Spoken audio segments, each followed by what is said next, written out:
அனைவருக்கும் என் அன்பு வணக்கங்கள். ஜெனரலாகவே நீங்கள் இந்த ரெஸ்ட் ரூம்ஸ் எல்லாம் பார்த்துருப்பீங்க. ரெஸ்ட் ரூம் பக்கத்தில் போகும்போது ஃபீமேல்ஸ்க்கான ரெஸ்ட் ரூம், மேல்ஸ்க்கான ரெஸ்ட் ரூம் ரெண்டும் தனித்தனியாக இருக்கும்.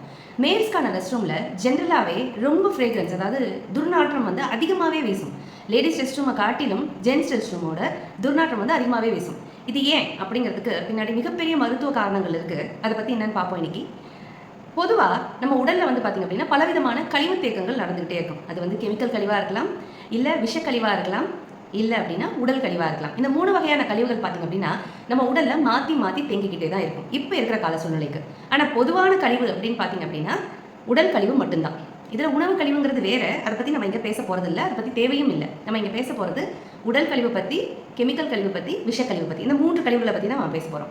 ஸோ இந்த உடல் கழிவு என்ன பண்ணும் அப்படின்னு பார்த்தீங்க அப்படின்னா ஜென்ரலாகவே லேடிஸ்க்கு அந்த 3 நாட்கள் அப்படிங்கிற அந்த டெண்டன்சியில் உடலில் இருக்க கழிவுகளை வெளியேற்றிக்கிட்டே இருக்கும்.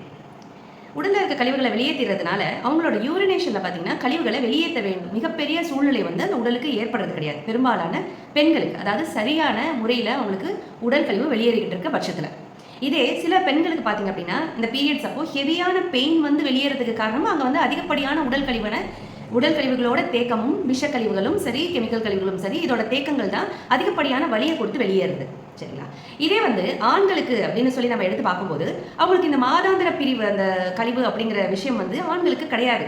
அதனால அன்றாட கழிவுகளில் அவங்களுக்கு யூரினேஷன் மூலியமாக தான் இந்த கழிவுகளை வெளியேற்றிட்டு இருக்கும்.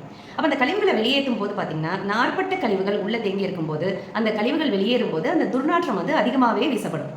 இதுதான் காரணங்க. ஆண்களுக்கும் பெண்களுக்கும் உள்ள இந்த யூரினேஷன் ரொம்ப ஃப்ரேக்ரன்ஸாக, ரொம்ப அநியாய துர்நாற்றத்தில் இருக்கிறதுக்கான காரணம் இதுதான்.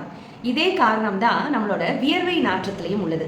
வியர்வையில் வந்து பார்த்திங்க அப்படின்னா இந்த கழிவுகளை உடல் வெளியேற்றிக்கிட்டே இருக்கும். உடல் அந்த மாதிரி வெளியேற்றும் போது இந்த துர்நாற்றம் வந்து வீச செய்யும். அப்போது இந்த வியர்வையில் துர்நாற்றம் வராமல் இருக்கிறதுக்கும், அதே மாதிரி வியர்வை கம்மியாக வரதுக்கும், வியர்வையே வராமல் இருக்கிறதுக்கும், முற்றுமா வராமல் இருக்காது, வியர்வை கொஞ்சம் வரத்தான் செய்யும்.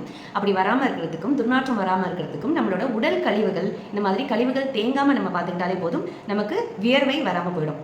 வியர்வையில் துர்நாற்றம் வராமல் போயிடும். இதுக்காக நம்ம தேடி அலைஞ்சு ஒரு பாடி ஸ்ப்ரேயோ, ஃப்ரேக்ரன்ஸோ இல்லை வேறு ஏதாவது ஒரு விஷயங்களை நம்ம தேடியாலே தேவையில்லை. நம்ம உடலை சரியான முறையில் நம்ம பேணி பாதுகாத்தாலே போதும். இதை எப்படி பண்ணணும் அப்படிங்கிறது தான் நம்மளோட கிளாசிக்கல் அக்குபஞ்சர் மெத்தட் வந்து மக்களுக்கு எடுத்துரைச்சிக்கிட்டு இருக்கு, சொல்லி கொடுத்துட்ருக்கு. அது மூலியமாக தான் இது நிறைய ட்ரீட்மெண்ட்ஸும் கொடுத்துட்ருக்குறோம்.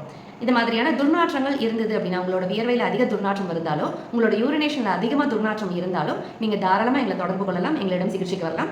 கண்டிப்பாக அதற்கான நல்ல சரியான பலன் கிடைக்கும், தீர்வும் கிடைக்கும். நான் தேவி பி கண்ணன், காஸ்மோ கிளாசிக்கல் அக்கு ஹீலிங் சென்டர், வலசரவாக்கம், ஆழ்வார்த்தர் நகர், சென்னை. நன்றி, வணக்கம்.